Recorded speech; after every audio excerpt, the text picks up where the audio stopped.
Ministro, um outro capítulo muito interessante da obra diz respeito à fortaleza e à coragem. Qual a receita, então, para vencermos nossos medos? Primeiramente, reconhecer as nossas limitações, reconhecer com humildade aquilo que nós somos, não querer fazer mais do que nós temos capacidade de fazer, ou seja, não entrar em situações que nós mesmos nos colocamos em situações de risco. Mas o grande segredo aí está até numa frase da própria Sagrada Escritura, e que eu cito no livro, que diz que o paciente vale mais que o herói e o que domina o seu ânimo mais que o conquistador de cidades. Em geral, nós imaginamos os nossos desafios como desafios externos.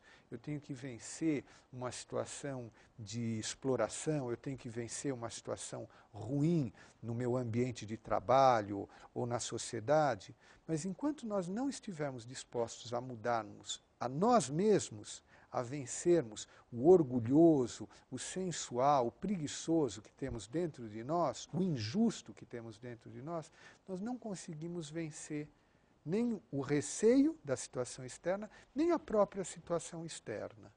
Bom, e consequentemente, fazendo isso, a gente consegue também melhorar a sociedade. Na verdade, a mudança da sociedade parte da mudança de cada um de nós. Não adianta mudar as estruturas se não se muda o homem. Esse é o segredo. Agora vamos falar um pouquinho mais dessas virtudes cardeais, né? Que virtudes são essas e por que elas são tão importantes para o homem? Na verdade, quando Aristóteles resumia o ideal da excelência moral, em contraposição à excelência técnica, a excelência técnica é o nosso saber fazer, o know-how, essa nossa competência profissional. Mas não basta uma pessoa ser competente, ela precisa viver as virtudes morais, a excelência ética. Pois bem, essa excelência ética, principalmente para quem é da área jurídica, é fundamental. Por quê? Porque essas virtudes se resumem, na verdade, a 4.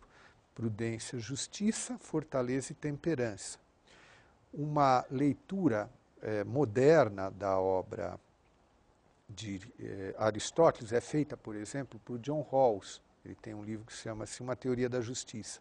Ele resume essas 4 virtudes cardeais nesse ideal que o juiz tem de decidir em cada momento, ou seja, vivendo a virtude da prudência, qual é o direito de cada um, ou seja, a justiça, vencendo 2 tentações, a tentação do medo, pela virtude da fortaleza, e a tentação do desejo através da virtude da temperança. Portanto, todos nós, e não só o juiz, temos que a toda hora decidir qual o dever a cumprir, vencendo a tentação do gosto, eu gostaria de fazer isso, e a tentação do medo, eu gostaria de me afastar desse outro dever que vai me custar. No final do livro, você fala sobre as limitações e os defeitos. Qual a diferença entre eles? Muitas vezes as pessoas, ao não diferenciarem limitação de defeito, acabam achando que o seu modo de ser temperamental deve ser aceito por todo mundo e a pessoa não luta por mudar. São os nossos defeitos temperamentais. Esses nós não podemos aceitar, nós temos que lutar e procurar mudar.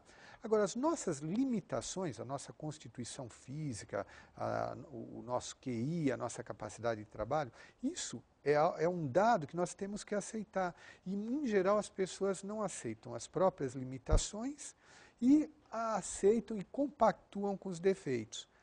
O segredo nosso para conseguir crescer nas virtudes é mapear quais são os nossos defeitos, quais as virtudes que nós não temos e lutar para adquiri-las. Eu posso concluir, então, que a ética é o caminho para a felicidade pessoal e social? Com certeza, próprio Aristóteles definia a ética como o caminho para a felicidade, em grego, a eudaimonia, que era a expressão que ele utilizava.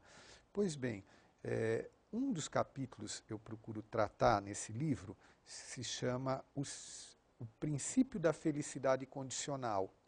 Nós, muitas vezes, achamos que não temos limites, que podemos fazer tudo e não sabemos por que somos infelizes.